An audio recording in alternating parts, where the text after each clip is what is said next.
गुरबाणी के कीर्तन का और विचारों का लाभ उठाया है।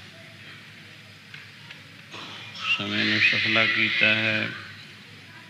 बाकी थोड़ा जा वक्त हो रहा है, घंटा तकरीबन, उसनों भी सफला करो। पर इसके वास्ते ये जरूरी है श्रद्धा, निर्माणता, चित्त की एकाग्रता। सत्संगी पुरुष वास्ते तीन सुनहरी असूल दसे। जिहड़ा कम किसी ने करना होवे उस कम करन दे कोई असूल भी हुंदे न, ढंग भी हुंदे न, फार्मूले भी हुंदे न सवालों के हल करने वास्ते। इसी तरह सत्संग करने वास्ते जे कोई जावे उसके वास्ते सत्संग करने के ढंग भी हैं। श्रद्धा गुरु बचनों के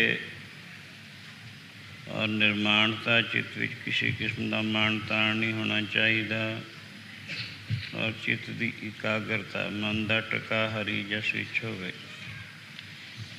बच्चों नूं चुप रखना ये माइयां का या बच्चों वालियां का अपना फर्ज हुंदा है। बहुत सारे प्रेमी होणगे जिन्होंने इंडिया विच या पंजाब के शहरों या पिंडां विच दीवान सुने होणगे। लखां लखां का इकट्ठ हुंदा है, किसी का साह भी एक दूजे नूं नहीं सुनदा। इतना इंतजाम होंगे जिन्ने तुसीं बैठे इन्ने तो उत्ते इंतजाम करने वाले होंगे। पर अफसोस है इत्थे इन्ना रौला पैंदा है, नियाणे इन्ने चीकां मारदे हैं, थोनू कख नहीं पल्ले पैण दिंदे। हुण एडी दूरों चल के आए हो, मोटरां दे तेल फूके हैं, कंमकार छड्डे हैं, जे इन्हां दीयां झंगड़ाइयां पैंदियां रहियां बच्चों दीयां, थोड़े पल्ले की पऊगा? आउण दा फायदा की होया?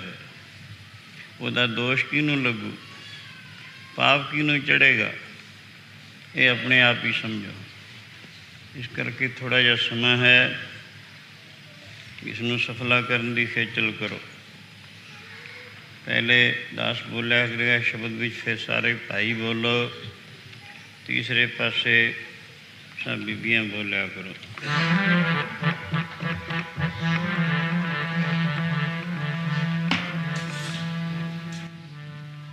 मेरे प्राणी आधारे परब जी, तू मेरे प्राणी आधारे, तू मेरे प्राणी आधारे, मेरे प्राणी आधारे।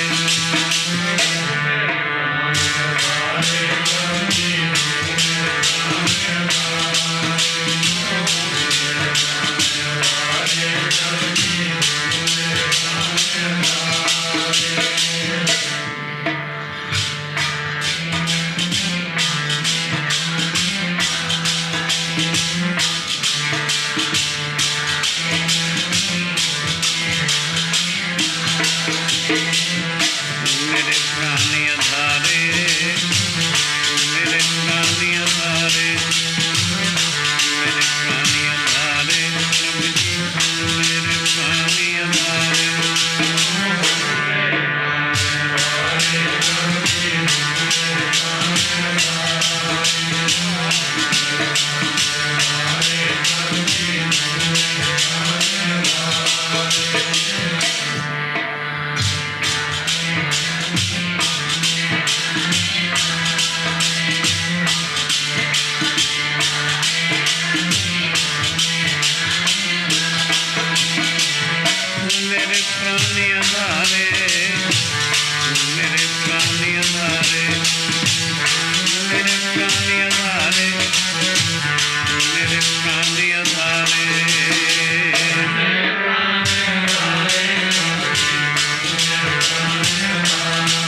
हारे।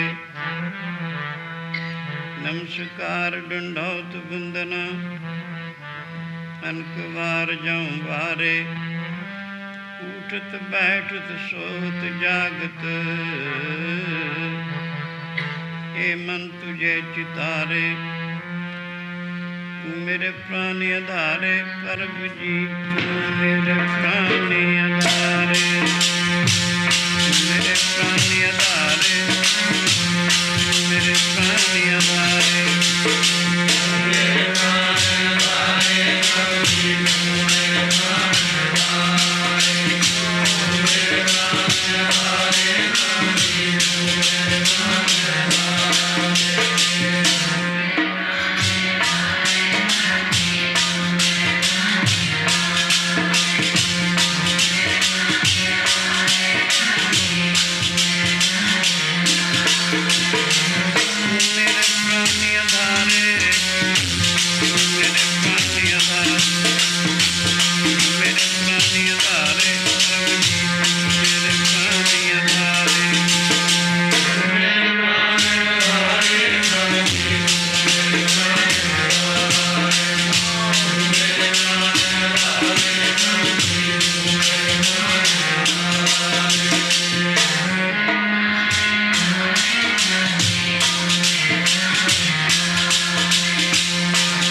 आधारे प्रभु जी, मेरे प्राणी आधारे,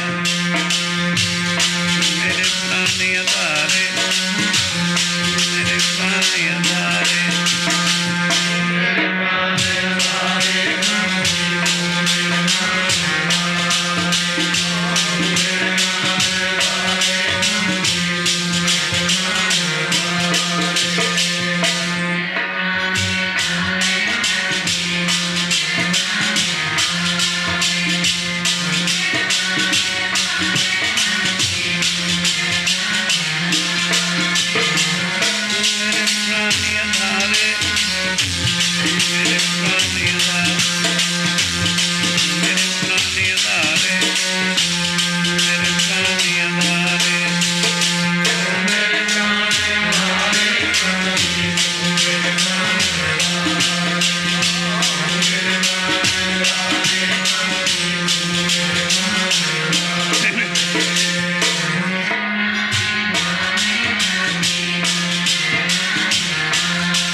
ਸਾਧ ਸੰਗਤ ਆਪਣੇ ਖਿਆਲਾਂ ਨੂੰ ਬਾਹਰੋਂ ਰੋਕੋ, ਅੰਤਰਮੁਖ ਕਰੋ, ਪੂਰਾ ਧਿਆਨ ਗੁਰੂ ਸ਼ਬਦ ਅਤੇ ਗੁਰੂ ਬਾਬਾ ਜੀ ਦੀ ਸਿੱਖਿਆ ਵੱਲ ਲਿਆ।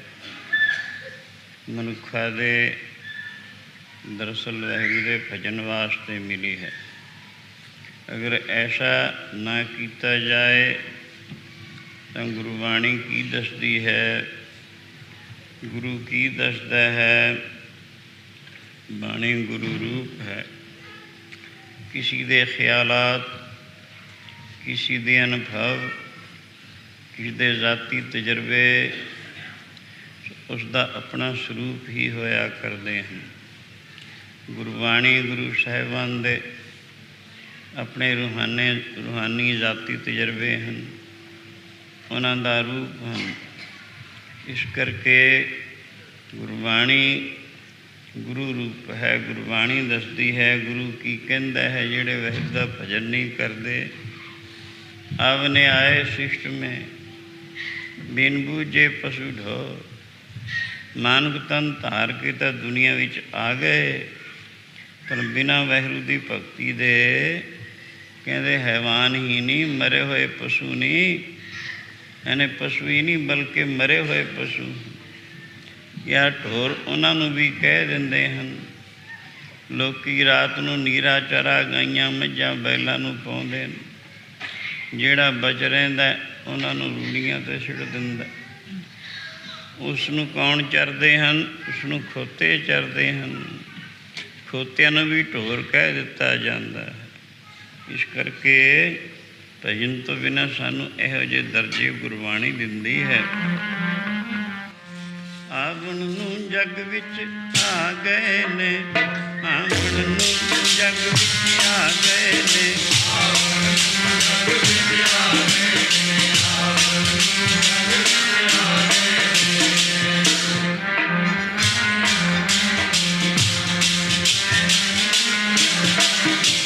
आवण नूं जग विच आ गए, आवण नूं जग विच आ गए ने, आवण नूं जग विच आ गए ने, आवण नूं जग विच आ गए ने।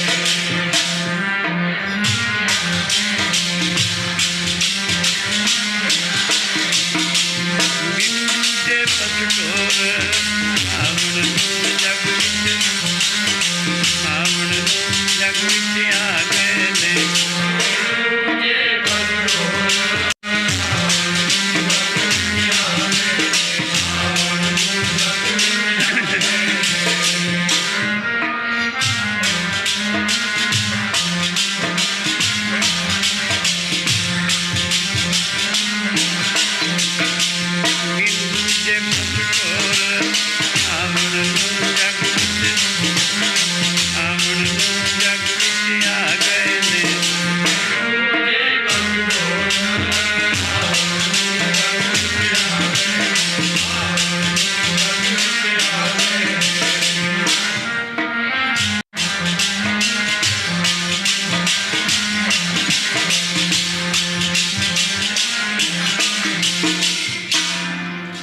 आवने आए शिष्ट में बिन बूझे पशु ठोर, मानुक तन थार के दुनिया विच आ गए, पर बिना वाहिगुरू की बंदगी दे हैवान ही नहीं बल्कि मरे हुए हैवान हैं।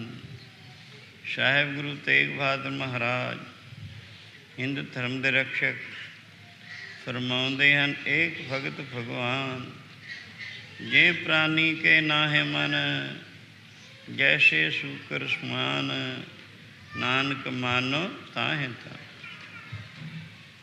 वाहिगुरू की भगती जिस प्राणी के मन विच नहीं, वो की है, किहो जिहा है? गुरु जी कहते जैसे सूकर सवान।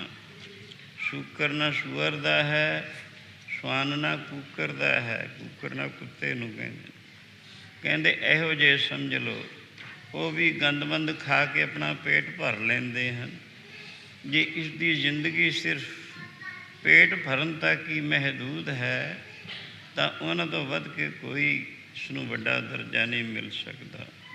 इस करके यूं गुरु जी कहते हैं, आवण नूं जग विच आ गए ने, आवण नूं जग विच आ गए ने, आवण नूं जग विच आ गए ने, आवण नूं जग विच आ गए ने।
महाराज जंगल विच बैठे हुए शब्द का उच्चारण करते हैं। मर्दाना रबाब बजा रहे, शब्द की आवाज़ दूर तक जाती है। जिथे जिथे तक शब्द की आवाज़ जाती है, जिस वस्तु में टच होंदा है शब्द का, उसनों शुद्धि ते पवित्रता हासिल होंदी है। क्योंकि शुद्ध वस्तु ते पवित्र वस्तु दुनिया विच वाहिगुरू या उसका भजन ही है। इसी तरह जिथे जिथे जिस वस्तु नाल शब्द का टच होया, उसने शुद्धि ते पवित्रता हासिल हुई। मर्दाने ने रबाब रख दिता, सामने की देखिया, एक मुर्दा पिया होया। ऐ शरीर विचों जदों सूक्ष्म शरीर के शहर जीव आत्मा चलिया जाता है, इनू मुर्दा कह के पुकारते हैं। मुर्दा जान के अपने अपने मुल्कां या मजहब मिलत के रस्मों रिवाज के अनुसार कोई इसनू दफनाउंदा है, कोई इसका संस्कार करता है, कोई इसनू जल आदि प्रवाह कर दिंदा है। क्योंकि अगर ऐसा ना किया जाए, ये कीड़े चल जान, बदबू फैल जाती है, यदी बुरी हालत होंदी है। इस करके ही यूँ एक मुर्दा पिया होया है। सो मुर्दे वाल एक तामसी जोनी का जानवर बघियाड़, जिसकी कुदरत ने खुराक ही मांस बनाया, वो आ रहा है, जिसका शरीर बड़ा दुबला ते कृश है। उसनू देख के मर्दाने ने की देखिया, वो बघियाड़ उस मुर्दे के चार चफेरे फिरदा, पर मुर्दे नू खांदा नहीं, खादा नहीं, वापस मुड़ गया। 5-7 कदम वापस जाके फिर मुड़ आया, फिर आके उस मुर्दे नू पैरों तो ला के सिर तक सूंघदा है। कला कला अंग सूंघिया, फिर नहीं खादा, फिर मुड़ गया। एक कौतक मर्दाना देख रहा सी। गुरु बाबा जी दी उस तरफ पिठ सी। मर्दाना देख के अर्ज करदा, सच्चे पातशाह, आप दे पिछले पासे एक दृश्य देखिया, जिन्हों देख के मेरे मन में शंका पैदा हो गई। कृपा करके वो दूर करो। गुरु जी कहने मर्दाने की शंका है? सो कहन लगा, गरीब नवाज एक मुर्दा पिया होया है। उस वाले एक तामसी जोनी का जानवर बघियाड़, जिसकी खुराक ही कुदरत ने मांस बनाया, वो आया, 4 फेरे फिर के मुड़ गया, नहीं खादा। फिर 5-7 कदम वापस गया, फिर मुड़ के आया, उस मुर्दे नू पैरों तो ला के सिर तक कले कले अंग नू सूंघिया, फिर नहीं खादा, फिर मुड़िया जा रहा है। हालांकि उस बघियाड़ का शरीर बड़ा दुबला, किरस लक्का लग्या, पसलियाँ निकलियाँ, भुखा प्रतीत होंदा है। इस गल विच की भेद है? ये गल सुन के गुरु बाबा जी जिन्हां तो 3 लोकां 14 भवनां दा कोई बरतांत भी गुज्जा छिपा नहीं सी। सो जिमें हथ ते औला पिया हुंदा यूं सब कुछ दींदा सी। वो कहंदे मर्दाने, तेरे शंके का समाधान बड़ा आसानी नाल कीता जा सकता है, पर बेहतर है उस बघियाड़ नू बुलावें, ओदी जबानी सुने भी क्यों नहीं खादा, फिर तेनू ज़्यादा लाभ होवे। मर्दाने ने उस बघियाड़ नू आवाज़ दिती। बघियाड़ गुरु बाबा जी के हुक्म विच मुड़िया आया, क्योंकि गुरु नानक अरशां कुरशां दा मालक, उहदे हुक्म तो बाहर प्रकृति जिहड़ी दुनिया की सारी खेल है कुछ भी नहीं, सब हुक्म दे विच है। सो इस करके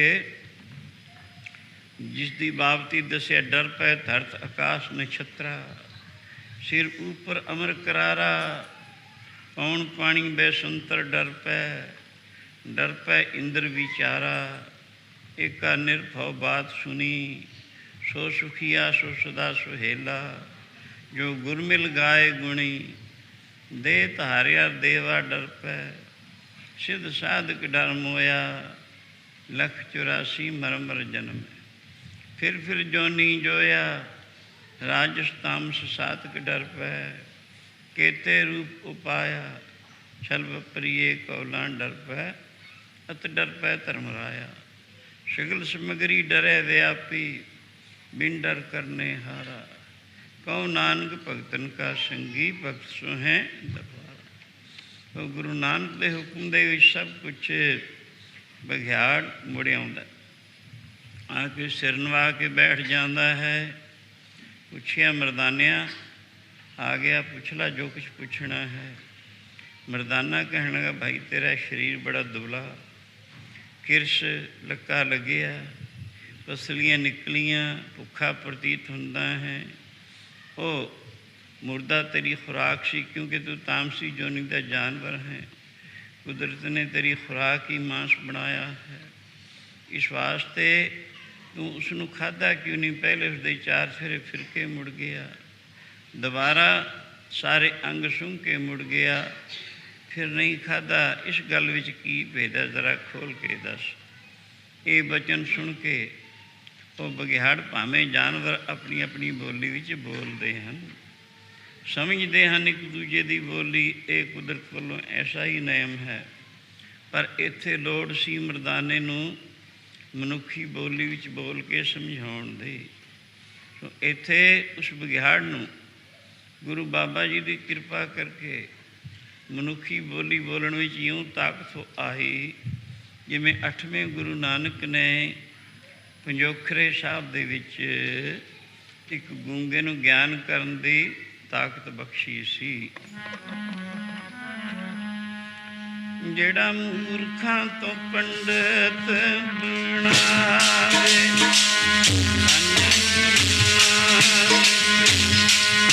जेड़ा मूर्खां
खल मूर्ख ते पंडित करवो, पंडित ते मुगधारी, नारी ते जो पुरख करावे। पुरखन ते जो नारी, कौ कबीर साधु को प्रीतम, तिस मूर्त बलिहारी। यूँ 8वां गुरु नानक गुरु हरकृष्ण महाराज, जिन्हां दी उम्र 7-8 साल के दरमियान है। आप जी कीरतपुर साहब तो संगत नूं दर्शन दीदार देण वास्ते दिल्ली नूं चले हैं। उन्हां समयां दे विच साडे देश दे विच रस्ते चंगे नहीं सन, रेलां अजे नहीं सन आईयां, सड़कां कोई नहीं सन, मोटरां कोई नहीं सन। ਸਵਾਰੀਆਂ ਹੁੰਦੀਆਂ ਘੋੜੇ, ਹਾਥੀ, ਊਠ, ਬੈਲ, ਰਥ, ਪਾਲਕੀਆਂ, ਇਹੀਆਂ ਸਵਾਰੀਆਂ ਹੁੰਦੀਆਂ। ਆਪ ਜੀ ਬਹੁਤ ਸਾਰੀ ਸੰਗਤ ਦੇ ਸਮੇਤ ਆਹਿਸਤਾ ਆਹਿਸਤਾ ਕੀਰਤਪੁਰ ਸਾਹਿਬ ਤੋਂ ਦਿੱਲੀ ਵੱਲ ਨੂੰ ਚਾਲੇ ਪਾ ਦਿੰਦੇ ਹਨ। ਕੁਛ ਮੀਲ ਸਫ਼ਰ ਕਰਕੇ ਫਿਰ ਕਿਆਮ ਕਰ ਦਿੰਦੇ ਹਨ। ਕਿਤੇ ਇੱਕ ਅੱਧਾ ਦਿਨ ਠਹਿਰਦੇ ਹਨ, ਕਿਤੇ ਜ਼ਿਆਦਾ ਵੀ ਰਿਹਾਇਸ਼ ਕਰ ਦਿੰਦੇ ਹਨ। ਪੰਜੋਖਰਾ ਨਾਮ ਕਰਕੇ ਇੱਕ ਬੜਾ ਭਾਰਾ ਕਸਬਾ ਹੈ, ਅੰਬਾਲੇ ਸ਼ਹਿਰ ਤੋਂ ਚੜ੍ਹਦੀ ਵੱਲ ਨੂੰ 5 ਮੀਲ ਦੇ ਫਾਸਲੇ 'ਤੇ। ਉੱਥੇ ਆਪ ਜੀ ਨੇ ਕਈ ਦਿਨ ਕਿਆਮ ਰੱਖਿਆ। ਉਹ ਕਿਉਂ? ਪੱਛੋਂ ਵੱਲੋਂ ਆਪ ਦੇ ਦਰਸ਼ਨ ਵਾਸਤੇ ਸੰਗਤ ਬਹੁਤ ਆਈ। ਕੀਰਤਪੁਰ ਪਹੁੰਚੀ, ਪਤਾ ਲੱਗਿਆ ਹਜ਼ੂਰ ਦਿੱਲੀ ਨੂੰ ਚਾਲੇ ਪਾ ਗਏ। ਆਪ ਜੀ ਨੇ ਇਹ ਜਾਣ ਕੇ ਵੀ ਦਿੱਲੀ ਜਾ ਕੇ ਸਰੀਰ ਦਾ ਭਾਣਾ ਵਰਤਾ ਜਾਣਾ ਹੈ, ਇਉਂ ਕਰਕੇ ਇਹਨਾਂ ਨੂੰ ਦਰਸ਼ਨ ਨਹੀਂ ਹੋ ਸਕਣੇ। ਬਿਹਤਰ ਹੈ ਇਹ ਇੱਥੇ ਆ ਕੇ ਦਰਸ਼ਨ ਕਰ ਜਾਣ। ਸੁਨੇਹਾ ਭੇਜ ਦਿੱਤਾ। ਉੱਥੇ ਕਈ ਦਿਨ ਕਿਆਮ ਰੱਖਿਆ। 2 ਵੇਲੇ ਸਤਸੰਗ ਹੁੰਦਾ ਹੈ। ਅੰਮ੍ਰਿਤ ਵੇਲੇ ਸ੍ਰੀ ਆਸਾ ਜੀ ਦੀ ਵਾਰ ਦਾ ਕੀਰਤਨ, ਔਰ ਸ਼ਾਮ ਵੇਲੇ ਤੀਸਰੇ ਪਹਿਰ ਵੱਡਾ ਭਾਰਾ ਗੁਰੂ ਦਾ ਦਰਬਾਰ ਸਜਦਾ ਹੈ। ਅੱਜ ਤੀਸਰਾ ਪਹਿਰ ਹੈ। ਬੜੇ ਕੀਮਤੀ ਸ਼ਾਮਿਆਨੇ ਤਣੇ ਹਨ, ਕੀਮਤੀ ਫਰਸ਼ ਵਿਛੇ ਹਨ, 4 ਚੁਫੇਰੇ ਕਨਾਤਾਂ ਲੱਗੀਆਂ ਹਨ। ਹਜ਼ੂਰ ਦਾ ਸੁੰਦਰ ਤਖਤ, ਹਾਂ, ਸੁਧਰਮਾ ਇੰਦਰ ਦੇ ਤਖਤ ਨੂੰ ਮਾਤ ਕਰ ਰਿਹਾ। ਸ਼ੀਸ਼ 'ਤੇ ਜਿਗਾ ਕਲਗੀ ਸਜੀ ਹੈ। 2 ਚਮਰ ਹੋ ਰਹੇ ਹਨ। ਗੁਰਬਾਣੀ ਦਾ ਪਾਪ ਨਾਸਕ ਸ਼ਾਨਦਾਇਕ ਕੀਰਤਨ ਹੋ ਰਿਹਾ ਹੈ, ਜਿਸ ਦੀ ਆਵਾਜ਼ ਦੂਰ ਤੱਕ ਜਾਂਦੀ ਹੈ। ਪੇਰੀਮੀ ਜਨ ਬੈਠੇ ਨੇਤਰਾਂ ਕਰਕੇ ਗੁਰੂ ਕੇ ਦਰਸ਼ਨ ਇਉਂ ਕਰਦੇ ਹਨ ਜਿਵੇਂ ਕਰੋੜਾ ਚਕੋਰ ਚੰਦਰਮਾ ਵੱਲ ਇੱਕ ਟੱਕ ਲਗਾ ਕੇ ਵੇਖਦੇ ਹਨ। ਗਰਦਨ ਭਾਵੇਂ ਮੜੁੱਕ ਜੇ ਦੀਦਾਰ ਕਰਨ ਨਹੀਂ ਹਟਦੇ। ਕੰਨਾਂ ਕਰਕੇ ਗੁਰੂ ਕੀ ਬਾਣੀ ਸੁਣਦੇ ਹੈ, ਜ਼ੁਬਾਨ ਕਰਕੇ ਬਾਣੀ ਦਾ ਉਚਾਰਨ ਕਰਦੇ ਹਨ, ਔਰ ਮਨ ਕਰਕੇ ਨਿਰੰਤਰ ਸਿਮਰਨ ਕਰਨ ਵਾਲੇ ਪ੍ਰੇਮੀ ਵੀ ਬਹੁਤ ਸਾਰੇ ਬੈਠੇ ਹਨ। ਇਉਂ ਜਿਹੜੇ ਸਮੇਂ ਨੂੰ ਗੁਜ਼ਾਰਦੇ ਹਨ, ਉਹਨਾਂ ਦੀ ਗਤੀ ਮਰਨ ਤੋਂ ਬਾਅਦ ਗੁਰੂ ਜੀ ਇਉਂ ਦੱਸਦੇ ਹਨ, ਕਿਉਂਕਿ ਮਰਨ ਤੋਂ ਬਾਅਦ ਵੀ ਕੋਈ ਜੀਵਨ ਹੈ। ਇਉਂ ਹਜ਼ੂਰ ਦਾ ਫਰਮਾਨ ਹੈ। ਦਰਗੇ ਮਿਲਦਾ ਥੋਂ ਗੁਰਾਂ ਦੇ ਨਾਲ ਰਸਤਿਆਂ, ਗੁਰਾਂ ਦੇ ਨਾਲ ਰਸਤਿਆਂ। ਦਰਗੇ ਮਿਲਦਾ ਗੁਰਾਂ ਨਾਲ ਰਸਤਿਆਂ, ਗੁਰਾਂ ਨਾਲ ਰਸਤਿਆਂ।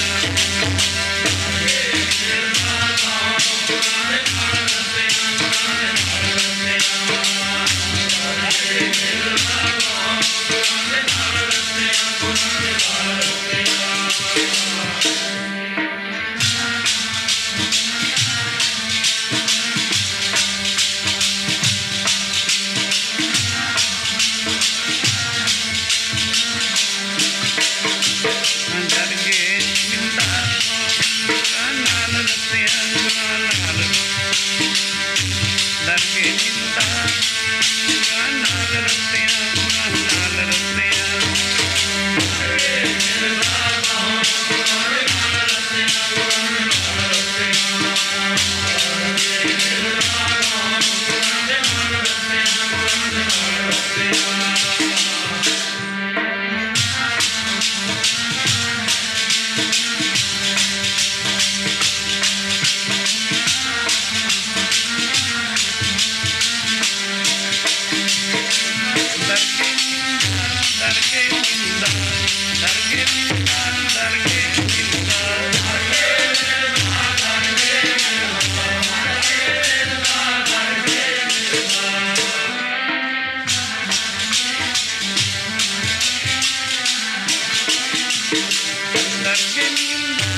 ਅਰਾਧਨਾ। ਜੇ ਭਾ ਜਪ ਗੁਰ ਨਾਮ, ਨੇਤਰੀ ਸਤਿਗੁਰ ਪੇਖਣਾ। ਸਰਵਣੀ ਸੁਣਨਾ ਗੁਰ ਨਾਮ, ਸਤਿਗੁਰ ਸੇਤੀ ਰਤਿਆਂ। ਦਰਗੇ ਪਾਈਏ ਠਾਂ। ਮਰਨ ਤੋਂ ਬਾਅਦ ਵੀ ਕੋਈ ਜੀਵਨ ਹੈ, ਕਿਉਂਕਿ ਜੀਵ ਆਤਮਾ ਮਰਦਾ ਨਹੀਂ, ਮਰਨ ਹਾਰੀਏ ਜੀਅਰਾ ਨਹੀਂ।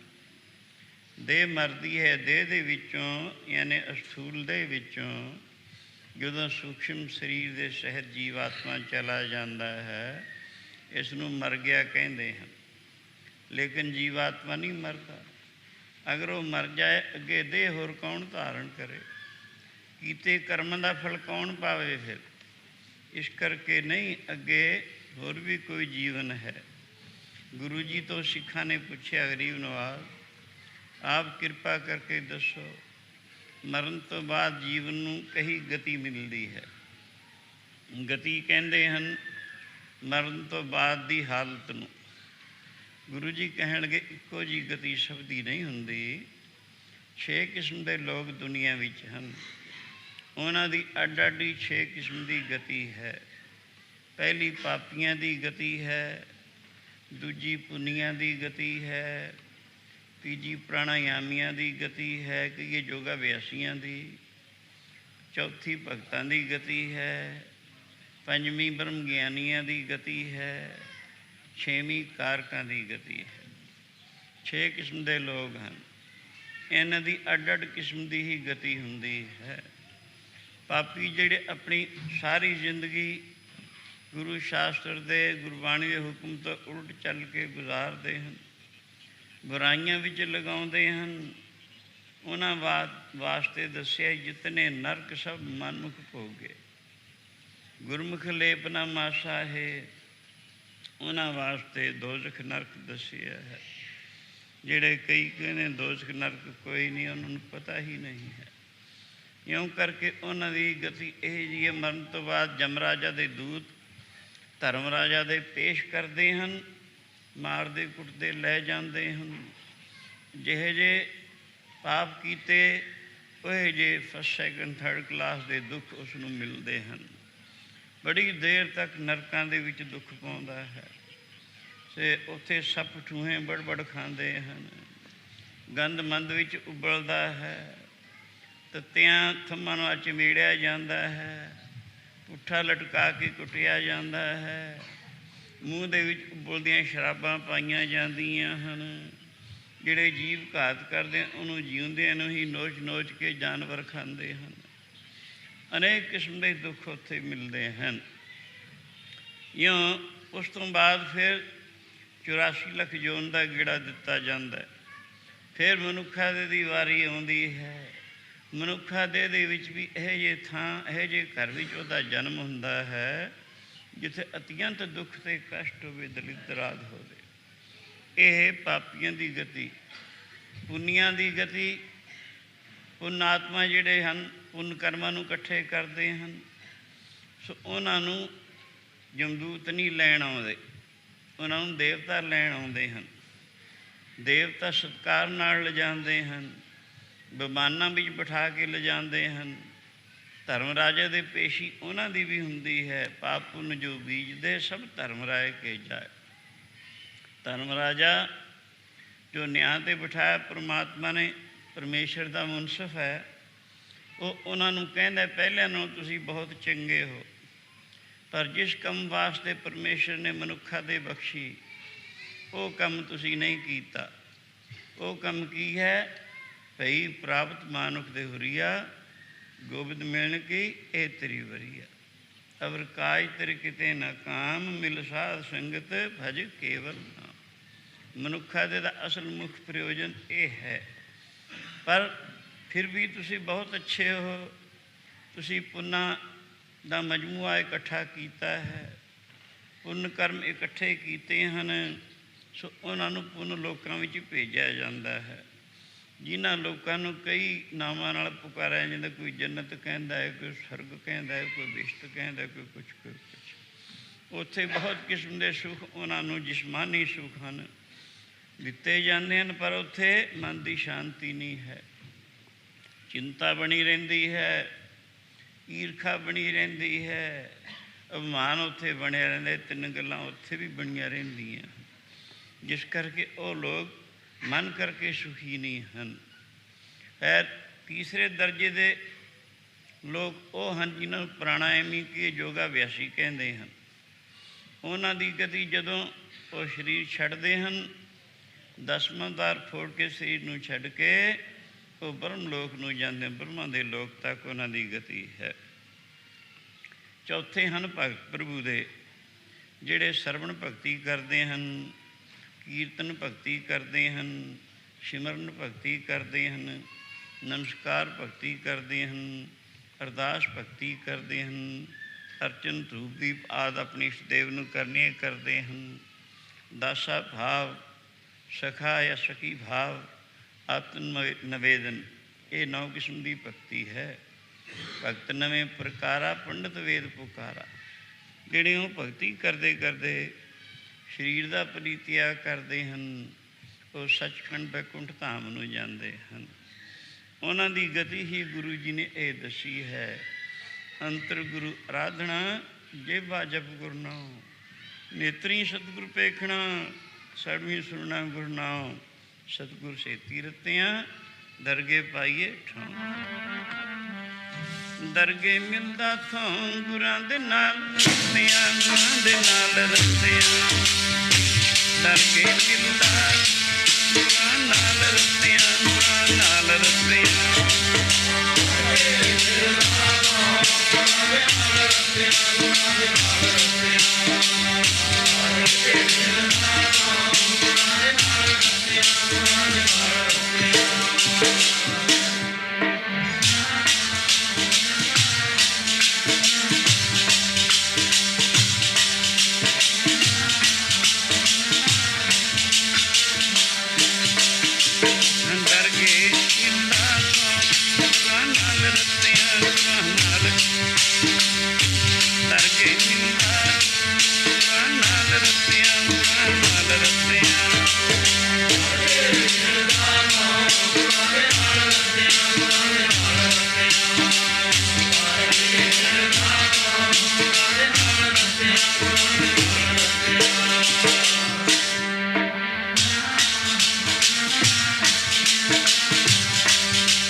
ਇਹ ਭਗਤਾਂ ਦੀ ਗਤੀ। ਅੱਗੇ ਇੱਕ ਗਤੀ ਬ੍ਰਹਮ ਗਿਆਨੀਆਂ ਦੀ ਹੈ। ਭਗਤੀ ਕਰਦੇ ਕਰਦੇ ਬ੍ਰਹਮ ਗਿਆਨ ਦੀ ਅਵਸਥਾ ਯਾਨੀ ਪ੍ਰਭੂ ਦਾ ਮਿਲਾਪ ਹੋ ਜਾਣਾ, ਜਿਸ ਨੂੰ ਦੱਸਿਆ ਕਬੂ ਸਾਧ ਸੰਗ ਤੇ ਪਾਵੈ, ਉਸ ਅਸਥਾਨ ਤੇ ਬਾਹਰ ਨਾ ਆਵੈ, ਅੰਤਰ ਹੋਏ ਗਿਆਨ ਪ੍ਰਗਾਸ਼, ਉਸ ਅਸਥਾਨ ਕਾ ਨਹੀਂ ਵਿਨਾਸ਼, ਮਨ ਤਨ ਨਾਮ ਰਤੇ ਇੱਕ ਰੰਗ, सदा बसें पा ब्रह्म के संग, ज्यों जल में जल आए खटाना, त्यों ज्योति संग ज्योत समाना, मिट गए गवन पाए विश्राम, नानक प्रभ के सतगुरु। ਉਹ ਇਉਂ ਮਿਲ ਜਾਂਦੇ ਪ੍ਰਭੂ ਦੇ ਵਿੱਚ, ਜਿਵੇਂ ਨਦੀ ਦੂਰੋਂ ਆਉਂਦੀ ਆਉਂਦੀ ਸਮੁੰਦਰ ਦੇ ਵਿੱਚ ਮਿਲ ਕੇ ਸਮੁੰਦਰ ਰੂਪ ਹੀ ਬਣ ਜਾਂਦੀ ਹੈ। ਸੋ ਉਹਨਾਂ ਦਾ ਆਉਣਾ ਜਾਣਾ ਬੰਦ ਹੈ। ਸਾਰੇ ਪਰਿਪੂਰਨ ਜੋ ਪਰਮਾਤਮਾ ਹੈ, ਆਦਿ ਪੂਰਨ, ਮੱਧ ਪੂਰਨ, ਅੰਤ ਪੂਰਨ ਪਰਮੇਸ਼ਰ ਹੈ, ਉਹਦੇ ਵਿੱਚ ਮਿਲ ਕੇ ਉਹਦਾ ਰੂਪ ਹੀ ਬਣਿਆ। ਉਹਦਾ ਕਿਸੇ ਲੋਕ ਨੂੰ ਜਾਣਾ ਆਉਣਾ ਨਹੀਂ ਹੁੰਦਾ ਹੈ। ਇਹ ਬ੍ਰਹਮ ਗਿਆਨੀਆਂ ਦੀ ਗਤੀ। ਇੱਕ ਗਤੀ ਹੈ ਕਾਰਕਾਂ ਦੀ। ਕਾਰਕ ਉਹਨਾਂ ਰੂਹਾਂ ਨੂੰ ਕਹਿੰਦੇ ਹਨ ਜਿਹੜੀਆਂ ਰੂਹਾਂ ਬਖਸ਼ੀਆਂ ਹੋਈਆਂ ਹਨ। ਉਹਨਾਂ ਨੂੰ ਕੁਛ ਕਰਨਾ ਧਰਨਾ ਬਾਕੀ ਨਹੀਂ ਰਹਿ ਜਾਂਦਾ। ਉਹਨਾਂ ਨੂੰ ਸਿਰਫ ਦੁਨੀਆ ਦੇ ਫਾਇਦੇ ਵਾਸਤੇ ਸਰੀਰ ਧਾਰਨਾ ਪੈਂਦਾ ਹੈ, ਆਪਣੇ ਵਾਸਤੇ ਨਹੀਂ। ਉਹ ਇਉਂ ਸਮਝ ਲਓ, ਇੱਕ ਮਿਸਾਲ ਦੁਆਰਾ, ਇੱਕ ਜੇਲ੍ਹ ਖਾਨਾ ਹੈ। ਜੇਲ੍ਹ ਖਾਨੇ ਦੇ ਵਿੱਚ ਬਹੁਤ ਸਾਰੇ ਕੈਦੀ ਹਨ। ਜਿਹੜੇ ਕੈਦੀ ਹਨ ਉਹਨਾਂ ਨੇ ਕੋਈ ਨਾ ਕੋਈ ਜੁਰਮ ਕੀਤਾ ਹੈ, ਕੋਈ ਨਾ ਕੋਈ ਗਲਤੀ ਕੀਤੀ ਹੈ, ਜਿਸ ਕਰਕੇ ਉਸ ਦਾ ਫਲ ਉਹ ਜੇਲ੍ਹ ਖਾਨਾ ਭੁਗਤ ਰਹੇ। ਕਿਸੇ ਨੂੰ ਥੋੜ੍ਹੀ ਸਜ਼ਾ ਹੈ, ਕਿਸੇ ਨੂੰ ਬਹੁਤੀ ਸਜ਼ਾ ਹੈ। ਉਹ ਸਾਰੇ ਹੀ ਮੁਜਰਮ ਹਨ। ਪਰ ਉਸੀ ਜੇਲ੍ਹ ਖਾਨੇ ਦੀ ਚਾਰ ਦੀਵਾਰੀ ਦੇ ਅੰਦਰ ਡਾਕਟਰ ਵੀ ਜਾਂਦਾ ਹੈ ਔਰ ਦਰੋਗਾ ਜੇਲ੍ਹ ਵੀ ਜਾਂਦਾ ਹੈ। ਡਾਕਟਰ ਮੁਜਰਮ ਨਹੀਂ, ਡਾਕਟਰ ਉਹਨਾਂ ਨੂੰ ਦਵਾਈ ਬੂਟੀ ਦੇਣ ਜਾਂਦਾ ਔਰ ਦਰੋਗਾ ਦੇਖਭਾਲ ਵਾਸਤੇ ਜਾਂਦਾ ਹੈ। ਇਸੀ ਤਰ੍ਹਾਂ ਹੀ ਸੰਸਾਰ ਇੱਕ ਜੇਲ੍ਹ ਖਾਨਾ ਹੈ। ਦੁਨੀਆ ਆਪਣੇ ਕਰਮਾਂ ਦਾ ਫਲ ਭੋਗਣ ਵਾਸਤੇ ਆਉਂਦੀ ਹੈ, ਪਰ ਉਹ ਰੂਹਾਂ ਜਿਨ੍ਹਾਂ ਨੂੰ ਕਾਰਕ ਕਿਹਾ ਜਾਂਦਾ ਹੈ, ਜਿਨ੍ਹਾਂ ਨੂੰ ਕੁਛ ਕਰਨਾ ਧਰਨਾ ਬਾਕੀ ਨਹੀਂ, ਉਹ ਆਪਣੇ ਵਾਸਤੇ ਨਹੀਂ ਆਉਂਦੇ, ਉਹ ਟੁੱਟੀਆਂ ਰੂਹਾਂ ਨੂੰ ਜੋੜਨ ਵਾਸਤੇ ਆਉਂਦੇ ਹਨ। ਜਿਨ੍ਹਾਂ ਦੀ ਬਾਬਤੀ ਦੱਸਿਆ ਗੁਰੂ ਅਰਜਨ ਦੇਵ ਜੀ ਨੇ, ਜਨਮ ਮਰਨ ਦੋਹੂੰ ਮੈਂ ਨਾਹੀ, ਜਨ ਪਰਉਪਕਾਰੀ ਆਏ, ਜੀ ਦਾਨ ਦੇ ਭਗਤੀ ਲਾਇਨ, ਹਰਸਿਓ ਲੈਣ ਮਿਲਾ। ਉਹਦਾ ਮਤਲਬ ਇਹ ਕੁਛ ਹੁੰਦਾ ਹੈ। ਉਹਨਾਂ ਨੂੰ ਕਾਰਕ ਕਿਹਾ ਜਾਂਦਾ।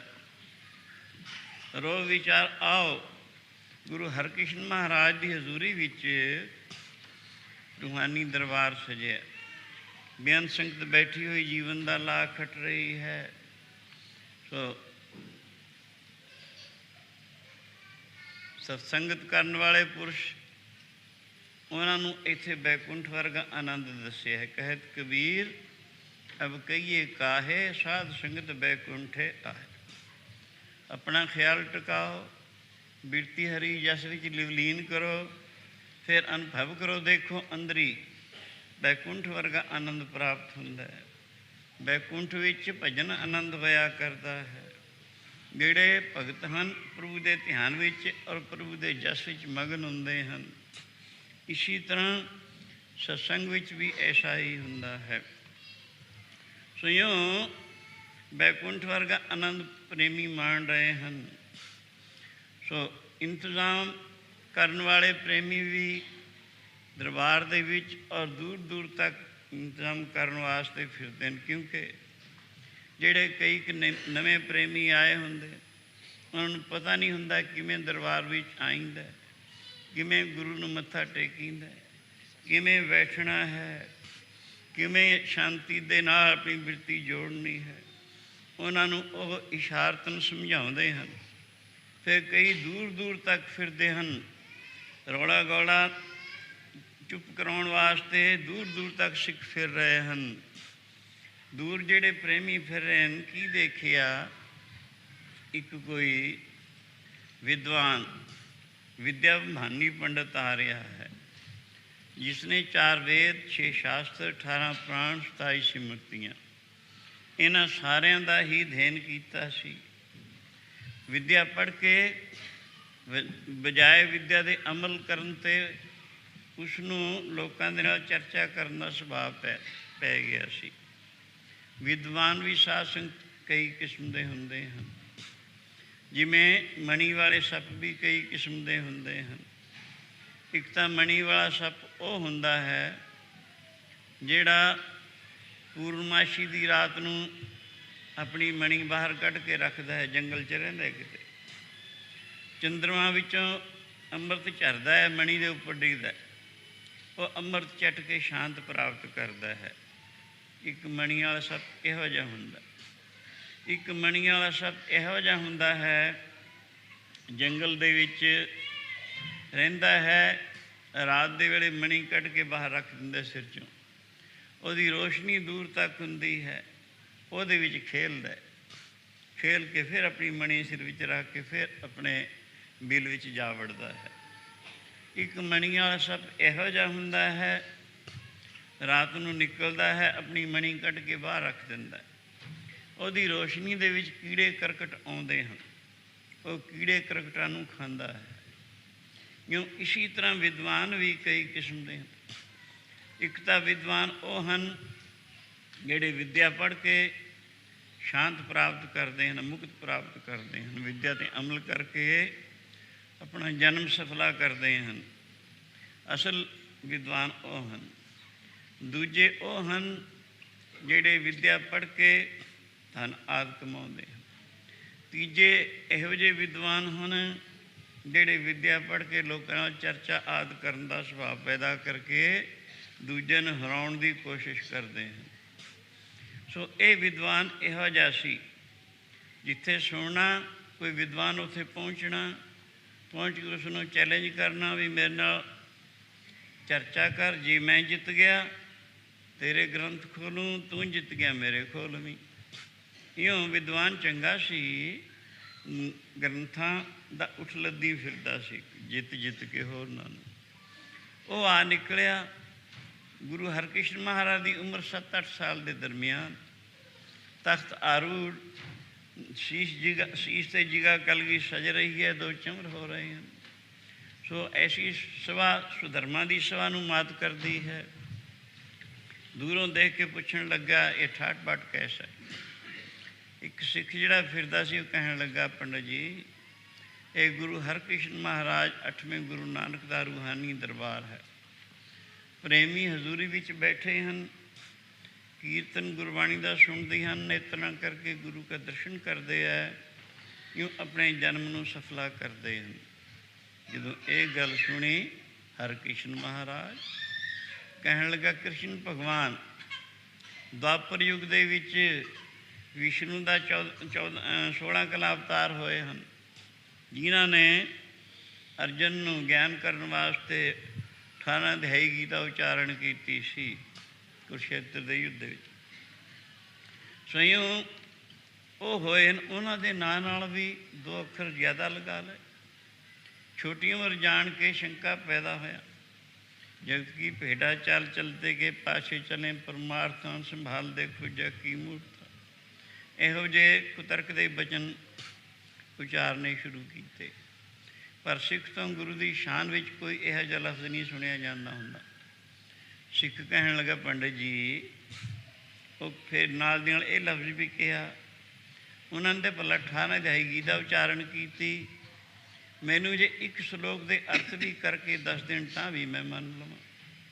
ਇਹ ਸੁਣ ਕੇ ਸਿੱਖ ਨੇ ਕਿਹਾ, ਪੰਡਤ ਜੀ ਗੁਰੂ ਨਾਨਕ ਸੱਚੇ ਪਾਤਸ਼ਾਹ ਦਾ ਘਰ ਹੈ, ਉਹੀ 8ਵਾਂ ਗੁਰੂ ਨਾਨਕ ਹੈ, ਜੋਤ ਉਹੀ ਹੈ, ਜੁਗਤੀ ਵੀ ਉਹੀ ਹੈ, ਸਿਰਫ ਸਰੀਰ ਰੂਪੀ ਕਾਇਆ ਪਲਟੀ ਹੋਈ ਹੈ। ਸੋ ਇਸ ਕਰਕੇ ਉਹ ਗੁਰੂ ਨਾਨਕ ਜੀ ਨੇ ਕਾਸ਼ੀ ਵਿੱਚ ਇੱਕ ਮਰੇ ਕੁੱਤੇ ਨੂੰ ਜਿਉਂਦਾ ਕਰਕੇ ਇੱਕ ਵਿੱਦਿਆ ਮਹਾਨੀ ਪੰਡਤ ਨਾਲ ਚਰਚਾ ਕਰਵਾ ਕੇ ਉਸ ਨੂੰ ਹਰਵਾਇਆ ਸੀ। ਉਹ ਗੁਰੂ ਨਾਨਕ ਹੈ। ਇੱਕ ਸ਼ਲੋਕ ਦੇ ਅਰਥ ਇਹ ਕੋਈ ਵੱਡੀ ਗੱਲ ਨਹੀਂ, ਠਹਿਰੋ ਇੱਥੇ ਮੈਂ ਆਉਣਾ।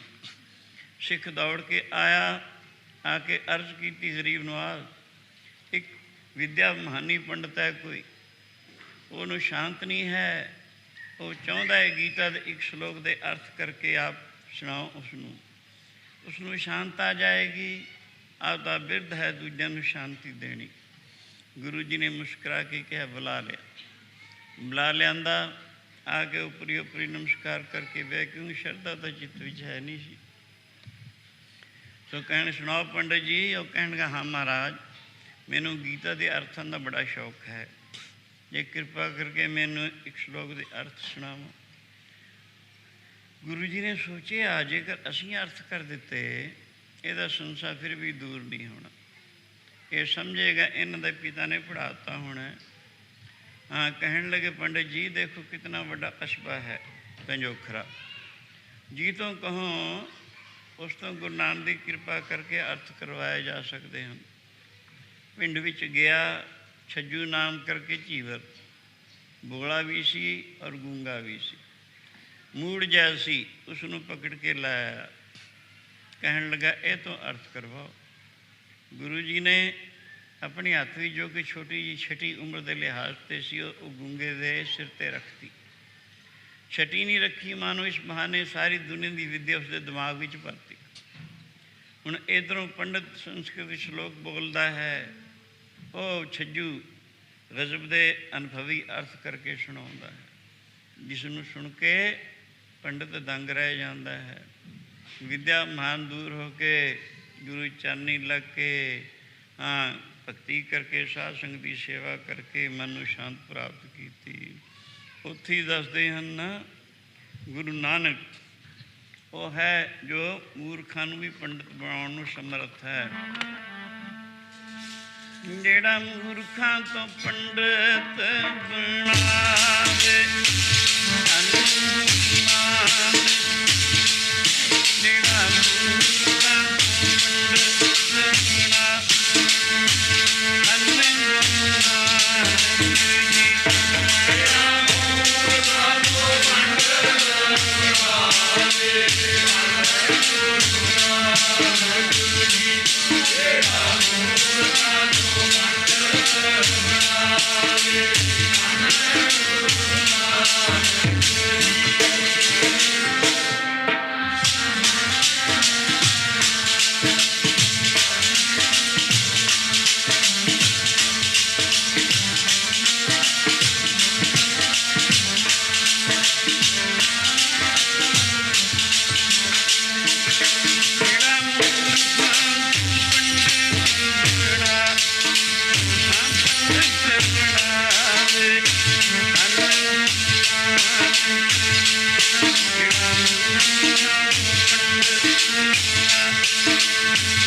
ਜਿਵੇਂ 8ਵੇਂ ਗੁਰੂ ਨਾਨਕ ਨੇ ਪੰਜੋਖਰੇ ਉਸ ਗੂੰਗੇ ਤੋਂ ਗਿਆਨ ਕਰਵਾਇਆ, ਇਸੀ ਤਰ੍ਹਾਂ ਇੱਧਰ ਪਹੁੰਚੋ ਉਸ ਜੰਗਲ ਵਿੱਚ ਬਘਿਆੜ ਨੂੰ ਗੁਰੂ ਜੀ ਕਹਿੰਦੇ ਨੇ, ਭਾਈ ਮਰਦਾਨਾ ਕੁਛ ਪੁੱਛਣਾ ਚਾਹੁੰਦਾ ਹੈ, ਇਸ ਦਾ ਸੰਸਾ ਦੂਰ ਕਰ।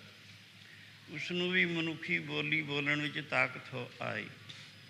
ਬਘਿਆੜ ਕਹਿੰਦਾ, ਭਾਈ ਮਰਦਾਨਾ ਮੈਂ 8 ਦਿਨ ਦਾ ਭੁੱਖਾ ਹਾਂ, 8 ਦਿਨ ਹੋ ਗਏ ਮੈਨੂੰ ਕੁਛ ਖਾਣ ਵਾਸਤੇ ਨਹੀਂ ਮਿਲਿਆ। ਕਿਸੇ ਵਾਸਤੇ 8 ਦਿਨ ਦੀ ਭੁੱਖ ਕੈਸੀ ਦੁਖਦਾਈ ਹੁੰਦੀ ਹੈ, ਫਿਰ ਤਾਮਸੀ ਜੋਨੀ ਦੇ ਜਾਨਵਰਾਂ ਵਾਸਤੇ ਤਾਂ ਬਹੁਤੀ ਹੀ ਹੁੰਦੀ ਹੈ। ਜਿਸ ਵਕਤ ਮੈਂ ਦੂਰੋਂ ਇਸ ਮੁਰਦੇ ਨੂੰ ਵੇਖਿਆ, ਚਿੱਤ ਵਿੱਚ ਬੜੀ ਖੁਸ਼ੀ ਹੋਈ ਵੀ ਇਸ ਨੂੰ ਖਾ ਕੇ 8 ਦਿਨ ਦੀ ਭੁੱਖ ਦੂਰ ਕਰੂੰਗਾ। ਪਰ ਤੂੰ ਰਬਾਬ ਵਜਾਉਂਦਾ ਸੈਂ, ਗੁਰੂ ਬਾਬਾ ਜੀ ਦੇ ਪਵਿੱਤਰ ਗਲੇ ਤੋਂ ਸ਼ਬਦ ਦਾ ਉਚਾਰਨ ਹੁੰਦਾ ਸੀ।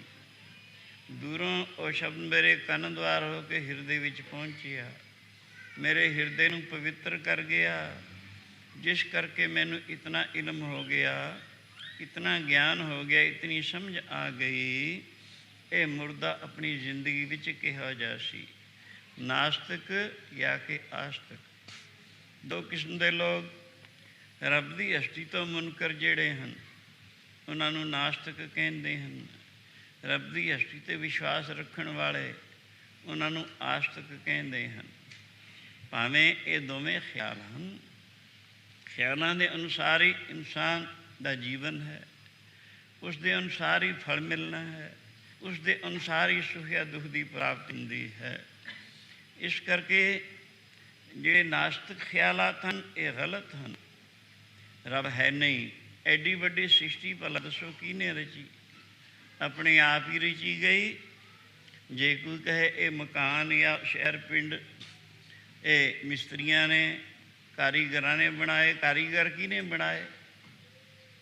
ਕਾਰੀਗਰ ਦੱਸੋ ਕਿਹਨੇ ਬਣਾਇਆ? ਉਹ ਵੀ ਆਪ ਹੀ ਨਹੀਂ ਬਣੇ, ਉਹਦਾ ਕਰਤਾ ਪਰਮਾਤਮਾ। ਯਾਨੀ ਪ੍ਰਗੰਦਾ ਖਿਆਲ ਹੋਣ ਕਰਕੇ ਬੁਰਾਈਆਂ ਵਿੱਚ ਲੱਗ ਕੇ ਕਹਿਣ ਲੱਗ ਪੈਂਦਾ ਰੱਬ ਹੈ ਨਹੀਂ, ਹਿਸਾਬ ਕਿਤਾਬ ਮੰਗਣ ਵਾਲਾ ਕੋਈ ਹੈ ਨਹੀਂ। ਇਹ ਜਿਹੇ ਖਿਆਲ ਇਹਦੇ ਚਿੱਤ ਵਿੱਚ ਆ ਬਹਿੰਦੇ ਹਨ, ਉਹਨਾਂ ਨੂੰ ਨਾਸਤਕ ਕਹਿੰਦੇ ਹਨ। ਸੋ ਉਹ ਕਹਿੰਦਾ ਹੈ ਬਘਿਆੜ ਭਾਈ ਮਰਦਾਨਾ, ਇਹ ਮੁਰਦਾ ਆਪਣੀ ਜ਼ਿੰਦਗੀ ਵਿੱਚ ਨਾਸਤਕ ਰਿਹਾ ਹੈ। ਇਸਨੇ ਰੱਬ ਦੀ ਹਸਤੀ 'ਤੇ ਕਦੇ ਵੀ ਵਿਸ਼ਵਾਸ ਨਹੀਂ ਲਿਆਂਦਾ। ਇਹ ਜਾਣ ਕੇ ਨਾਸਤਕ ਸਾਰੇ ਪਾਪਾਂ ਦੀ ਮਾਂ ਹੈ। ਪਹਿਲੇ ਹੀ ਪਿਛਲੇ ਪਾਪ ਕਰਮਾਂ ਦਾ ਫਲ ਮੈਂ ਇਸ ਨਿਸ਼ਚਿਤ ਜੋਨੀ ਬਘਿਆੜ ਜੋਨੀ ਵਿੱਚ ਫਿਰ ਰਿਹਾ ਹਾਂ। ਜੇਕਰ ਇਹ ਜਿਹੇ ਪਾਪੀ ਪੁਰਸ਼ ਦਾ ਮਾਸ ਖਾ ਲਿਆ, ਮੇਰੇ ਵਾਸਤੇ ਕੋਈ ਇਦੋਂ ਵੀ ਨਿਸ਼ਚਿਤ ਜੋਨੀ ਨਾ ਪ੍ਰਾਪਤ ਹੋਵੇ। ਇਹ ਜਾਣ ਕੇ ਮੈਂ ਛੋੜ ਦਿੱਤਾ। ਫਿਰ ਚੂੰਕਿ ਭੁੱਖ ਡਾਢੀ ਲੱਗੀ ਸੀ, 5-4 ਕਦਮ ਜਾ ਕੇ ਖਿਆਲ ਆਇਆ ਵੀ ਕੋਈ ਅੰਗ ਪਵਿੱਤਰ ਹੋਣਾ ਹੈ। ਦੇਖੀਏ ਥੋੜ੍ਹਾ ਬਹੁਤਾ ਖਾ ਕੇ ਥੋੜ੍ਹੀ ਬਹੁਤੀ ਭੁੱਖਤਾ ਦੂਰ ਕਰਾਂ। ਕਿਤੇ ਪੈਰਾਂ ਨਾਲ ਚੱਲ ਕੇ ਸਤਸੰਗ ਵੀ ਚਲਿਆ ਗਿਆ ਹੋਣਾ, ਹੱਥੀਂ ਕਿਤੇ ਸੇਵਾ ਜਾਂ ਦਾਨ ਆਦਿ ਕਰ ਬੈਠਾ ਹੋਣਾ ਹੈ। ਇਸੀ ਤਰ੍ਹਾਂ ਸਾਰੇ ਅੰਗ ਸੁੰਘੇ, ਹੋਰ ਨਹੀਂ ਜੇ ਕਿਸੇ ਮਹਾਂਪੁਰਖ ਦੀ ਚਰਨ ਧੂੜੀ ਇਹਦੇ ਸਰੀਰ 'ਤੇ ਪੈ ਗਈ ਵੀ ਕੋਈ ਅੰਗ ਪਵਿੱਤਰ ਹੋਵੇ, ਇਉਂ ਖਾ ਕੇ ਦੂਰ ਕਰਾਂ। ਪਰ ਭਾਈ ਮਰਦਾਨਾ ਉੱਕਾ ਹੀ ਕੋਰਾ ਸੀ, ਇਸ ਕਰਕੇ ਮੈਂ ਇਸ ਨੂੰ ਛੱਡ ਦਿੱਤਾ। ਕਿਉਂਕਿ ਪਹਿਲੇ ਹੀ ਪਰਮੇਸ਼ਰ ਨੇ ਰੱਬੀ ਗੁਨਾਹਗਾਰਾਂ ਵਾਸਤੇ 84 ਨਰਕ ਛੋਟੇ ਵੱਡੇ 18 ਵੱਡੇ ਵੱਡੇ ਬਣਾਏ ਹੋਏ ਹਨ। ਮੈਂ ਜਾਣਿਆ ਵੀ ਜੇਕਰ ਇਹੋ ਜਿਹੇ ਪਾਪੀ ਪੁਰਸ਼ ਦਾ ਮਾਂਸ ਖਾ ਲਿਆ, ਕਿਤੇ ਮੇਰੇ ਵਾਸਤੇ ਨਵੀਂ ਨਰਕ ਨਾ ਤਿਆਰ ਹੋਵੇ। ਇਹ ਜਾਣ ਕੇ ਮੈਂ ਇਸ ਨੂੰ ਛੱਡਤਾ। ਭੁੱਖ ਤਾਂ ਡਾਢੀ ਲੱਗੀ ਹੋਈ ਹੈ। ਐਨੀ ਗੱਲ ਜਦੋਂ ਉਸਨੇ ਕਹੀ ਤੇ ਗੁਰੂ ਬਾਬਾ ਜੀ ਮੁਸਕਰਾ ਕੇ ਕਹਿੰਦੇ, ਮਰਦਾਨਿਆਂ ਸੁਣ ਲਿਆ। ਉਹ ਭਗਤਹੀਨ ਪੁਰਸ਼ਾਂ ਨੂੰ ਇਹੋ ਜਿਹੇ ਤਾਮਸੀ ਜੋਨੀ ਦੇ ਜਾਨਵਰ ਵੀ ਕਿਹੋ ਜਿਹਾ ਬੁਰਾ ਸਮਝਦੇ ਹਨ। ਰਬਾਬ ਉਠਾ, ਮਰਦਾਨੇ ਨੇ ਰਬਾਬ ਉਠਾਇਆ। ਹਜ਼ੂਰ ਨੇ ਐਸੇ ਉਚਾਰਨ ਕੀਤਾ, ਕਾਹੇ ਜਗ ਆਏ ਨੇ ਭਗਤੀ ਤੋਂ ਹੀਣੇ, ਕਾਹੇ ਜਗ ਆਏ ਨੇ ਭਗਤੀ ਤੋਂ ਹੀਣੇ, ਜਿਹੜੇ ਕਾਹੇ ਜਗ ਆਏ ਨੇ ਭਗਤੀ ਤੋਂ ਹੀਣੇ, ਕਾਹੇ ਜਗ ਆਏ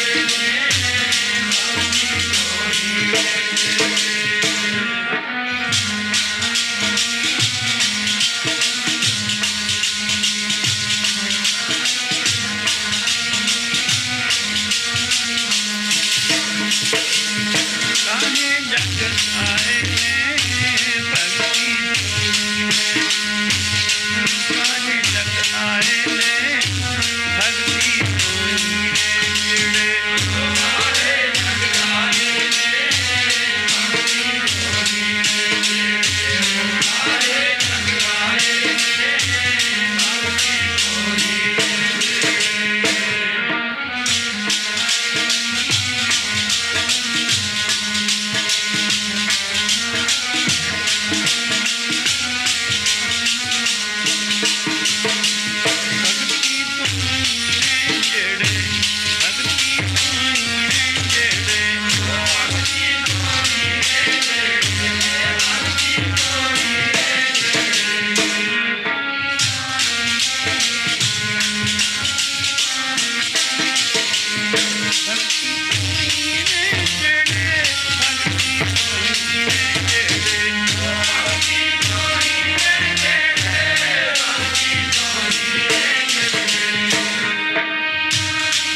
भगतहीन काहे जग आया, पूरे गुर की सेव न कीनी, बिरथा जन्म गवाया। भगतहीन पुरुष क्यों मनुखा दे धार के दुनिया ते आया, जिसने पूरे गुरु की सेवा नहीं की, वाहिगुरू की भगती नहीं की, ਉਹਦਾ ਮਨੁੱਖਾ ਸਰੀਰ ਧਾਰਨ ਕੀਤਾ। ਇਉਂ ਸਮਝੋ ਜਿਵੇਂ ਕਿਸੇ ਬੱਕਰੀ ਦੇ ਗਲ ਵਿੱਚ 2 ਥਣ ਹੁੰਦੇ ਹਨ, ਉਹਨਾਂ ਵਿੱਚ ਦੁੱਧ ਨਹੀਂ ਹੁੰਦਾ, ਦੁੱਧ ਤੋਂ ਬਿਨਾਂ ਉਹਨਾਂ ਦਾ ਹੋਣਾ ਬੇਅਰਥ ਮੰਨਿਆ। ਇਸੀ ਤਰ੍ਹਾਂ ਹੀ ਮਨੁੱਖਾ ਦੇ ਧਾਰੀ ਵਾਹਿਗੁਰੂ ਦੀ ਭਗਤੀ ਗੁਰੂ ਸੇਵਾ ਤੋਂ ਬਿਨਾਂ ਬੇਅਰਥ ਹੈ। ਗੁਰੂ ਜੀ ਮਰਦਾਨੇ ਨੂੰ ਖੋਲ੍ਹ ਕੇ ਦੱਸਦੇ ਹਨ, ਮਰਦਾਨਿਆਂ, ਜਿਨ੍ਹਾਂ ਪੈਰਾਂ ਨਾਲ ਚੱਲ ਕੇ ਇਹ ਸਤਸੰਗ ਵਿੱਚ ਨਹੀਂ ਜਾਂਦਾ ਬਲਕਿ ਬੁਰੇ ਥਾਵੀਂ ਜਾਂਦਾ ਹੈ, ਉਹਨਾਂ ਪੈਰਾਂ ਨਾਲੋਂ ਦਰਖਤਾਂ ਦੀਆਂ ਜੜ੍ਹਾਂ ਅੱਛੀਆਂ ਸਮਝੋ। ਜਿਨ੍ਹਾਂ ਹੱਥਾਂ ਦੇ ਨਾਲ ਗੁਰੂ ਸੰਗਤ ਦੀ ਟਹਿਲ ਸੇਵਾ ਜਾਂ ਦਾਨ ਆਦਿਕ ਨਹੀਂ ਕਰਦਾ, ਉਹਨਾਂ ਹੱਥਾਂ ਨਾਲੋਂ ਬਲਕਿ ਬੁਰਾਈਆਂ ਕਰਦਾ ਹੈ, ਉਹਨਾਂ ਹੱਥਾਂ ਨਾਲੋਂ ਦਰਖਤਾਂ ਦੀਆਂ ਟਾਹਣੀਆਂ ਚੰਗੀਆਂ ਹਨ। ਜਿਨ੍ਹਾਂ ਕੰਨਾਂ ਕਰਕੇ ਨਿੰਦਿਆ ਚੁਗਲੀ ਝੂਠ ਮੂਠ ਕਿਚ ਪਿਚ ਦਾ ਦਿਨ ਰਾਤ ਸੁਣਦਾ ਹੈ, ਪਰ ਵਾਹਿਗੁਰੂ ਦਾ ਜਸ ਪ੍ਰੇਮ ਨਾਲ ਨਹੀਂ ਸੁਣਦਾ, ਉਹਨਾਂ ਕੰਨਾਂ ਨਾਲੋਂ ਸੱਪਾਂ ਦੇ ਰਹਿਣ ਦੀਆਂ ਵਰਮੀਆਂ ਚੰਗੀਆਂ। ਜਿਨ੍ਹਾਂ ਨੇਤਰਾਂ ਕਰਕੇ ਖੋਟੀ ਨਿਗਾਹੀ ਤਾਂ ਦੇਖਦਾ ਹੈ, ਪਰ ਪਿਆਰ ਨਾਲ ਗੁਰੂ ਸਵਾਰਾਂ ਦੇ ਦਰਸ਼ਨ ਨਹੀਂ ਕਰਦਾ, ਉਹਨਾਂ ਅੱਖਾਂ ਨਾਲੋਂ ਮੋਰ ਦੇ ਖੰਭਾਂ 'ਤੇ ਟਿੱਕੀਆਂ ਭਲੀਆਂ ਹਨ। ਜਿਸ ਜ਼ੁਬਾਨ ਦੇ ਨਾਲ ਨਿੰਦਿਆ ਚੁਗਲੀ ਝੂਠ ਮੂਠ ਕਿਚ ਪਿਚ ਤਾਂ ਦਿਨ ਰਾਤ ਬੋਲਦਾ ਹੈ, ਪਰ ਵਾਹਿਗੁਰੂ ਦਾ ਜਸ ਨਹੀਂ ਕਰਦਾ, ਉਹ ਜ਼ੁਬਾਨ ਦੇ ਨਾਲੋਂ ਡੱਡੂ ਦੀ ਮੇਂਢਕ ਦੀ ਜ਼ੁਬਾਨ ਚੰਗੀ ਹੈ। ਜਿਹੜਾ ਸਿਰ ਭਾਵੇਂ ਹੀਰੇ ਲਾਲ ਜਵਾਹਰ ਆਦਿ ਦੇ ਮੁਕਟਾਂ ਦੇ ਸੰਯੁਕਤ ਵੀ ਕਿਉਂ ਨਾ ਹੋਵੇ, ਵਾਹਿਗੁਰੂ ਦੀ ਭਗਤੀ ਤੋਂ ਯਾਨੀ ਨਮਸਕਾਰ ਭਗਤੀ ਤੋਂ ਹੀਣਾ ਹੈ, ਉਹ ਸਿਰ ਭਾਰ ਰੂਪ ਹੈ। ਜਿਸ ਹਿਰਦੇ ਦੇ ਵਿੱਚ ਰੱਬ ਦਾ ਵਾਸਾ ਨਹੀਂ, ਉਹ ਪੱਥਰ 'ਤੇ ਛੂਹਣ ਹੈ। ਇਸ ਕਰਕੇ ਸਾਰਾ ਸਰੀਰ ਹੀ ਵਾਹਿਗੁਰੂ ਦੀ ਭਗਤੀ ਤੋਂ ਬਿਨਾਂ ਬੇਅਰਥ ਹੈ। ਇਸ ਕਰਕੇ ਗੁਰੂ ਜੀ ਕਹਿੰਦੇ ਨੇ, ਆਪਨੇ ਆਏ ਸਿਸ਼ਟ ਮੇਂ ਬਿਨ ਬੂਝੇ ਅਸੂਠ ਹੋ। ਮਨੁੱਖਾਂ ਦੇ ਧਾਰ ਕੇ ਸੰਸਾਰ 'ਤੇ ਆਤ ਆਏ, ਬਲਕਿ ਹੈਵਾਨ ਹੀ ਨਹੀਂ, ਮਰੇ ਹੋਏ ਹੈਵਾਨਾਂ ਦੀ ਤੁਲ ਹਨ ਉਹ ਲੋਕ। ਹਾਂ, ਗੁਰੂ ਨੌਵੇਂ ਪਾਤਸ਼ਾਹ ਕਹਿੰਦੇ ਨੇ, ਏਕ ਭਗਤ ਭਗਵਾਨ ਜੇ ਪ੍ਰਾਨੀ ਕੇ ਨਾਹੇ ਮਨ, ਜੈਸੇ ਸ਼ੂਕਰ ਸੁਹਾਨ, ਨਾਨਕ ਮਾਨੋ ਤਾਹੇ ਤਨ। ਵਾਹਿਗੁਰੂ ਦੀ ਭਗਤੀ ਜਿਸ ਪ੍ਰਾਨੀ ਦੇ ਮਨ ਵਿੱਚ ਨਹੀਂ, ਉਹਦਾ ਸਰੀਰ ਸ਼ੂਕਰ ਸੂਰ ਸਵਾਨ ਕੀਏ ਕੁੱਕਰ ਦੀ ਨਹੀਂ ਸਮਝੋ। ਸੋ ਵਿਅਰਥ ਹੈ ਤਾਂ ਤੇ ਮਾਨੁਖ ਤਨ ਧਾਰਨ ਦਾ ਪਰਮ ਪ੍ਰਯੋਜਨ ਵਾਹਿਗੁਰੂ ਦੀ ਭਗਤੀ ਸੇਵਾ ਆਦਿ ਹੈ। ਆਓ ਇਸ ਕਰਕੇ ਇਸ ਮਾਨਵ ਤਨ ਨੂੰ ਸੇਵਾ ਭਗਤੀ ਕਰਕੇ ਸਫਲਾ ਕਰੋ, ਜਿਸ ਦੀ ਸੂਝ ਬੂਝ ਸਤਸੰਗ ਤੋਂ ਹੀ ਪਿਆ ਕਰਦੀ, ਐਵੇਂ ਪੈਂਦੀ ਨਹੀਂ ਹੈ। ਹੁਣ ਸਾਰੇ ਪ੍ਰੇਮੀ ਪਹਿਲੇ ਆਨੰਦ ਸਾਹਿਬ ਦੇ ਵਿੱਚ ਬੋਲੋ, ਉਸ ਤੋਂ ਬਾਅਦ ਗੁਰੂ ਸਤੋਤਰ ਵਿੱਚ ਬੋਲ ਕੇ ਫਿਰ ਅਰਦਾਸ ਹੋਵੇਗੀ। ਹੁਕਮਨਾਮਾ ਸੁਣ ਕੇ ਪ੍ਰਸ਼ਾਦ ਲੈ ਕੇ ਚਾਲੇ ਪਾਉਣੇ। ਕੱਲ੍ਹ ਦਾ ਦੀਵਾਨ ਬਾਕੀ ਹੈ। ਰਾਮਕਲੀ ਮਹਲਾ ਤੀਜਾ। ਆਨੰਦ ਏਕ ਓਂਕਾਰ ਸਤਿਗੁਰ ਪ੍ਰਸਾਦ, ਆਨੰਦ ਪਿਆ ਸੁਣ ਮੇਰੀ ਇਹ ਮਾਏ, ਸਤਿਗੁਰੂ ਮੈਂ ਪਾਇਆ।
धन है गुरु नानक साहिब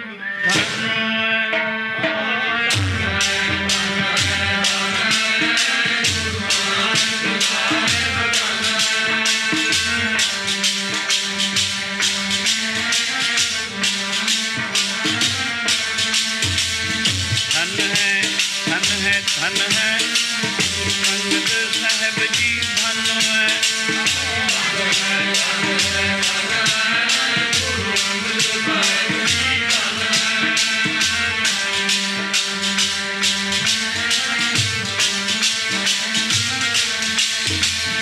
धन है अमरदास जी धन है।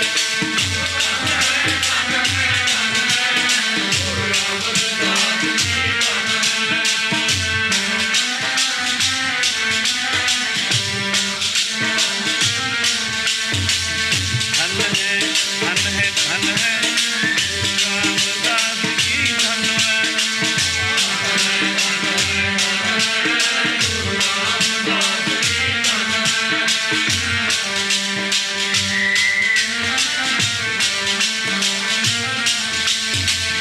धन है अर्जन साहिब धन है।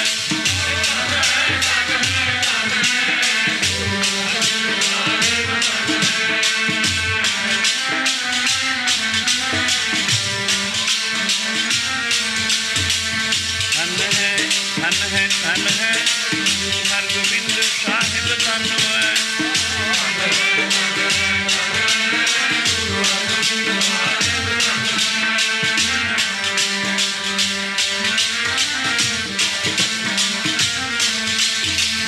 धन है श्री हरराय जी धन है।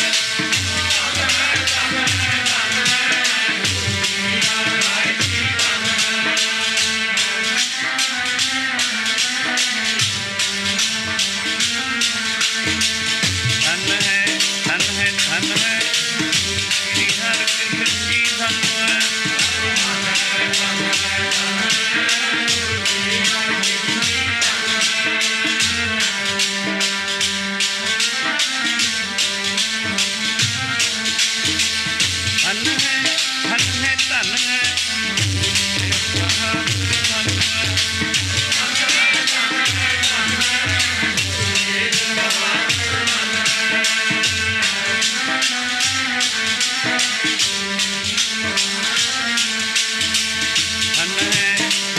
धन है गोविंद सिंह जी धन है।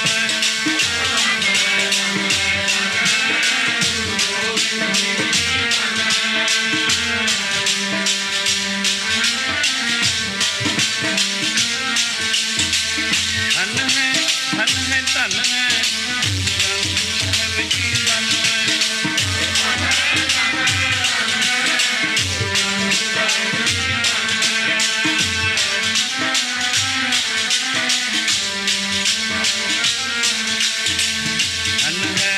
धन है मेरा धन है।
अमरदास रामदासे होई सहाय। अर्जन हर गोबिंद नू सिमरो श्री हर राय। श्री हर कृष्ण ध्याईए जिस डिठे सब दुख जाए। तेग बहादुर सिमरिए कर नौ निध आवे धाए। सब थाई होए सहाय। दसवें पातशाह श्री गुरु गोबिंद सिंह साहब जी सब थाई होए सहाय। श्लोक महला दूजा। आपे जाने करे आप आपे आने रास। तिसे अग्गै नानका खलै कीचै अरदास। सत श्री अकाल पुरख जी का ध्यान धर के खालसा साहेब बोलो जीवा। दसां पातशाहियां दी जो श्री गुरु ग्रंथ साहेब जी दे पाठ दर्शन दीदार दा ध्यान धर के खालसा साहेब बोलो जीवा। चार साहिबजादे पंज प्यारे 40 मुक्ते पंजां तख्तां सरबत गुरद्वारियां दा ध्यान धर के खालसा साहेब बोलो जी। जिन्ना गुरमुखां नाम जपिया वंड छकिया धर्म है सीस दिते चरखियां ते चढ़े बंद बंद कुटवाए सिदक नहीं हारिया। तिन्ना सचियारियां प्यारियां सिदकवान सिखां दी कमाई दा ध्यान धर के खालसा साहेब बोलो जी। सिखां दा मन नीवा मत ऊची मत पत का राखा आप काल पुरख वाहिगुरु सिखां नू सिखी दान। भरोसा दान दाना सिरदान नाम दान श्री अमृतसर साहब जी के दर्शन इशनान। चौंकियाँ झंडे बुंगे जुगो जुग अटल धर्म का जयकार। सच्चे पातशाह सिखी सिद केसा सवासा संग निभावना। हे ਕਰਣਾ ਨਿਧਾਨ ਸਤਿਗੁਰੂ ਜੀਓ, ਆਪ ਜੀ ਦੇ ਹਜ਼ੂਰ ਦੀਵਾਨ ਸਜਾਏ ਹਨ, ਕੀਰਤਨ ਬਖਿਆਨ ਹੋਏ ਹਨ। ਅੱਖਰ ਵਾਧਾ ਘਾਟਾ ਭੁੱਲ ਚੁੱਕ ਮਾਫ ਕਰਨਾ, ਅੱਗੇ ਵਾਸਤੇ ਸੁਧ ਸਪਸ਼ਟ ਕੀਰਤਨ ਬਖਿਆਨ ਕਰਨ ਦਾ ਵੱਲ ਬਖਸ਼ੋ। हे ਮਿਹਰਬਾਨ ਗੁਰਬਾਣੀ ਦੁਆਰਾ ਵਿਚਾਰਾਂ ਕੀਤੀਆਂ ਹਨ, ਇਹਨਾਂ ਦਾ ਪ੍ਰਭਾਵ ਸਾਡੇ ਕਲਯੁਗੀ ਜੀਵਾਂ ਦੇ ਹਿਰਦਿਆਂ 'ਤੇ ਵਸਾਓ। ਆਈ ਸੰਗਤ ਦੀ ਹਾਜ਼ਰੀ ਆਪ ਜੀ ਦੇ ਦਰ 'ਤੇ ਪ੍ਰਵਾਨ ਕਰੋ। ਨਾਮਦਾਨ, ਸਿੱਖੀ ਦਾਨ, ਭਰੋਸਾ ਬਖਸ਼ੋ। ਆਪ ਜੀ ਦੇ ਹਜ਼ੂਰ ਕੜਾ ਪ੍ਰਸ਼ਾਦੀ ਦੇਗ ਹਾਜ਼ਰ ਹੈ, ਆਪ ਜੀ ਭੋਗ ਲਾਓ। ਸੀਧ ਪ੍ਰਸ਼ਾਦ ਸਾਧ ਸੰਗਤ ਕੋ ਮਿਲੇ। ਕਾਮ, ਕ੍ਰੋਧ, ਲੋਭ, ਮੋਹ, ਹੰਕਾਰ ਆਦਿਕ ਤੋਂ ਬਚਾ ਕੇ ਆਪ ਜੀ ਦੇ ਪਵਿੱਤਰ ਚਰਨ ਕਮਲਾਂ ਦੀ ਪ੍ਰੀਤ ਬਖਸ਼ੋ। ਸਹੀ ਪਿਆਰੇ ਮੇਲੋ ਜਿਨ੍ਹਾਂ ਮਿਲਿਆ ਆਪ ਜੀ ਦਾ ਨਾਮ, ਅਠੇ ਪਹਿਰ ਚਿਤ ਆਵੇ। ਕਲਾ ਵਾਹਿਗੁਰੂ ਜੀ ਕੀ ਵਰਤੇ, ਧੰਨ ਗੁਰੂ ਨਾਨਕ ਨਾਮ, ਚੜ੍ਹਦੀ ਕਲਾ ਤੇਰੇ ਭਾਣੇ ਸਰਬੱਤ ਕਾ। ਵਾਹਿਗੁਰੂ ਜੀ ਕਾ ਖਾਲਸਾ, ਵਾਹਿਗੁਰੂ ਜੀ ਕੀ ਬੋਲੇ ਸੋ ਨਿਹਾਲ।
ਖੋਜਿਤ ਤਤ ਵਿਚਾਰਿਓ, ਦਾਸ ਗੋਬਿੰਦ ਭਰਾਇਨ।